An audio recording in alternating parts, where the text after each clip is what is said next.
Hey Titans, welcome back to another Skills Sunday. It's Coach Kyle here, and one of my favorite drills to do with my swimmers is called pull, kick, full. This is a breaststroke drill that is performed by having a swimmer complete a designated number of pulls, then complete a designated number of kicks, and then finish up with full breaststroke.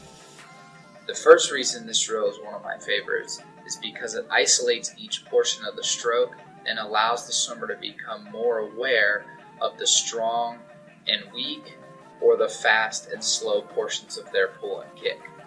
This then leads to full breaststroke, where the swimmer has hopefully timed the fastest or strongest portion of the pull just before the fastest or strongest portion of the kick.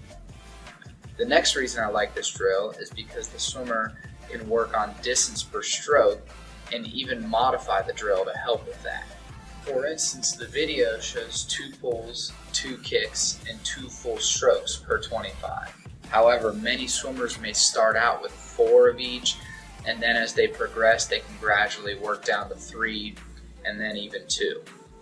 Another reason this drill is great is because it's very easy for the swimmer to see how much more effective the kick is as compared to the pull.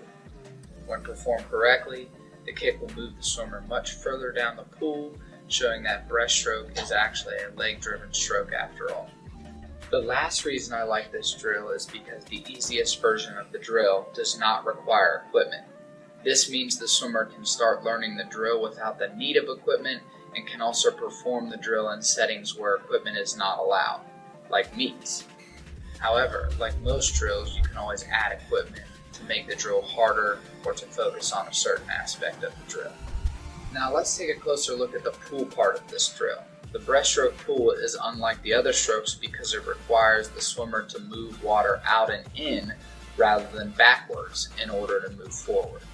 With this out and in movement, the swimmer's arms should also stay out in front of the body in order to ensure that no point during the pull they stop moving forward.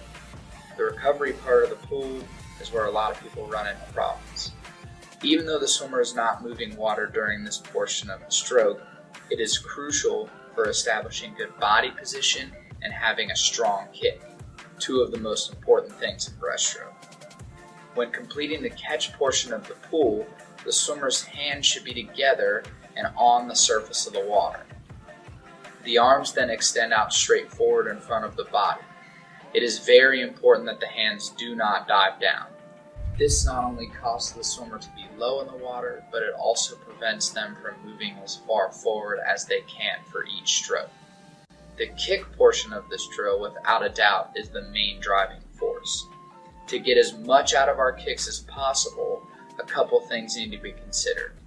The first thing is that the feet should be turned as far outside the knees as possible. Remember, it's not necessarily feet as far out as possible. It's as far outside the knees as possible. This leads me to my next point, which is that the knees should stay narrow or close together. This allows the swimmer to turn their feet outside the knees while still being relatively streamlined. Once the feet are out, the legs extend and the feet come out and around, driving us forward with a lot of speed and power. Once the kick is finished and the feet are together, the next kick is initiated. This is initiated by the heels coming back behind the legs towards the waistline. The full breaststroke portion of this drill is where the swimmer applies all of the tools previously learned into their breaststroke swimming. The pull and kick portions of breaststroke complement each other very nicely when performed together. The pull keeps the swimmer up on top of the water and allows the swimmer to reset their kick. The kick drives the swimmer forward while they are recovering their arms to start the next pull. Thank you guys for listening, and hopefully this drill and what I had to say about breaststroke helps us going forward. Make sure to be on the lookout for the next Skills Sunday video featuring a new Titans coach and their favorite drill.